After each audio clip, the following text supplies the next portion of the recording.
जितेंद्र आव्हाड या ठिकाणी आंदोलन करताना दिसत आहेत। महाडमधली ही लाईव्ह दृश्य आपण बघतोय। शरद पवारांचे राष्ट्रवादीचे नेते जितेंद्र आव्हाड या ठिकाणी पोहोचलेले आहेत। महाडमधनं जितेंद्र आव्हाड यांचं आंदोलन या ठिकाणी सुरू आहे आणि तिकडची ही लाईव्ह दृश्य आपण बघतोय।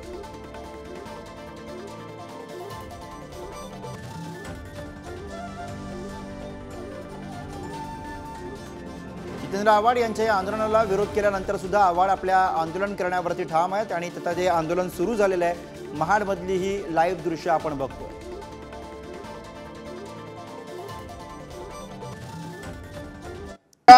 डॉक्टर बाबासाहेब आंबेडकर यांच्या पवित्र अभिवादन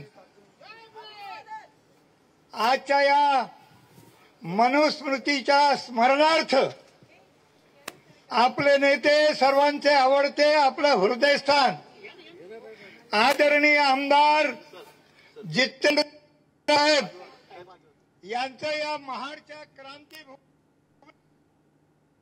सगळ्यांच्या वतीनं राष्ट्रवादी काँग्रेस पक्ष, शरद पवार साहेब, सामाजिक न्याय विभागाचा अध्यक्ष या नात्याने मी आपले सगळ्यांचे अत्यंत मनपूर्वक, हृदयपूर्वक स्वागत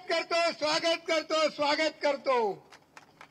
या दीक्षाभूमीमध्ये या मनुस्मृतीची या डॉक्टर बाबासाहेब आंबेडकर दहन केलं।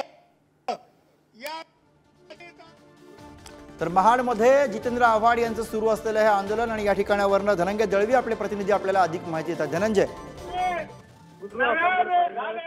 राष्ट्रीय शैक्षणिक धोरणानुसार SCERT-ने जे राज्याच्या शालेय अभ्यासक्रमात मनुस्मृतीमधील श्लोकांचा समावेश करण्याचा प्रस्ताव मांडला होता आणि त्यावर जितेंद्र आव्हाड यांनी आक्षेप घेतला होता।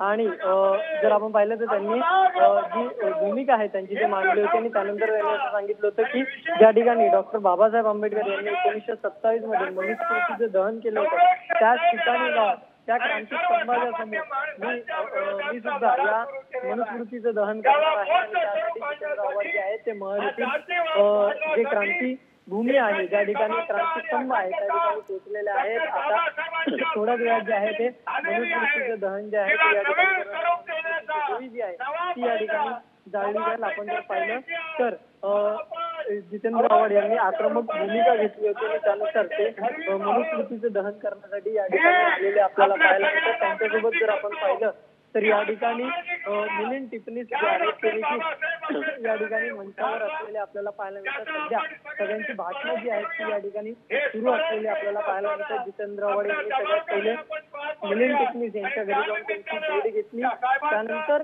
जर आपण पाहिलं तर त्यांनी छत्रपती शिवाजी महाराज यांच्या पुतळ्याला चौकात जाऊन पुष्पहार अर्पण केला। त्यानंतर चौदार तळ त्या ठिकाणी डॉक्टर बाबासाहेब आंबेडकर आले, त्या ठिकाणी चौदार तळ्याच्या ठिकाणी गेले, त्यांनी त्या चौदार तळ्याचं पाणी पिलं आणि त्या ठिकाणी नतमस्तक हो त्यांनी चौदार तळ्या या ठिकाणी डॉक्टर बाबासाहेब आंबेडकर यांच्या पुतळ्याला अभिवादन केलं आणि क्रांती जे स्तंभ आहेत त्या ठिकाणी आलेले आहेत। आता या ठिकाणी मोठ्या घोषणा देखील देण्यात आल्या होत्या। आपण जर पाहिलं तर या अभ्यासक्रमात जो समावेश करण्यात येणार आहे मनुस्मृतीच्या काही श्लोकांचा, त्याला विरोध जो आहे तो या ठिकाणी करण्यात येतो आणि राष्ट्रवादी शरदचंद्र पवार पक्षाचे बरेच कार्यकर्ते असतील, पदाधिकारी असतील ते देखील या ठिकाणी उपस्थित आहेत। त्याचबरोबर जे अनुयायी आहे डॉक्टर बाबासाहेब आंबेडकरांचे ते देखील या ठिकाणी आलेले आपल्याला पाहायला मिळतात। आपण जर पाहिलं तर या ठिकाणी मोठ्या प्रमाणात गुरु बॅनरबाजी देखील करण्यात आलेली आपल्याला पाहायला मिळाली। ज्या मनुस्मृतीने त्यावर लिहिलेली जी वाक्य आहेत ती अशी आहेत की ज्या मनुस्मृतीने स्त्रियांचे अधिकार नाकारले होते, मनुस्मृतीमुळे आपले पूर्वज 5000 वर्ष त्रासामध्ये जगले होते, तीच मनुस्मृती पुन्हा एकदा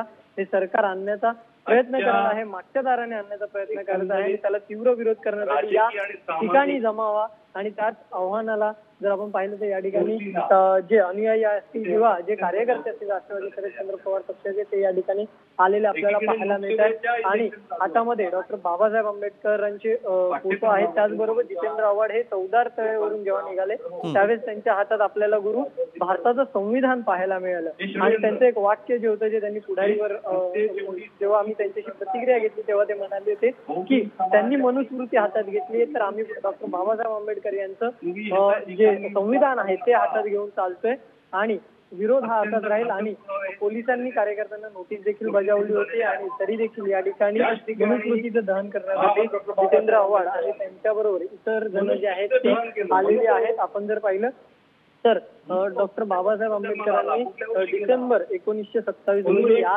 ठिकाणी हेच ते ऐतिहासिक ठिकाण आहे, क्रांती स्तंभ, ज्या ठिकाणी डॉक्टर बाबासाहेब आंबेडकरांनी या ठिकाणी या मनुस्मृतीचं दहन केलं होतं आणि त्याच ठिकाणी आता जे जितेंद्र आव्हाड जे आहेत ते देखील आलेले आपल्याला पाहायला मिळतात. आपण जर पाहिलं तर सध्या या ठिकाणी भाषणं जी आहेत ती सुरू असलेली आपण पाहू शकतो आणि त्यानंतर जे आहे ते मनुस्मृतीची होळी. धनंजय, आता या क्षणाला त्या ठिकाणी भाषणं सुरू आहेत उपस्थितांची, पण पुढे या आंदोलनाचं स्वरूप नेमकं कसं असणार आहे, काय काय घडणार आहे तिथे? गुरु, आपण जर पाहिलं तर हातामध्ये आपण जर नीट पाहिलं तर त्यांच्या मनुस्मृती ची जी पहिली प्रत आहे, म्हणजे जो पुस्तकाचा फ्रंट पेज आहे त्याचं पोस्टर जे आहे ते बऱ्याच जणांच्या हातामध्ये गुरु आपल्याला पाहायला मिळेल. ते जे आहे ते मनुस्मृती म्हणून या ठिकाणी प्रतिकृती म्हणून या ठिकाणी दहन केलं जाईल या स्तंभाच्या समोर.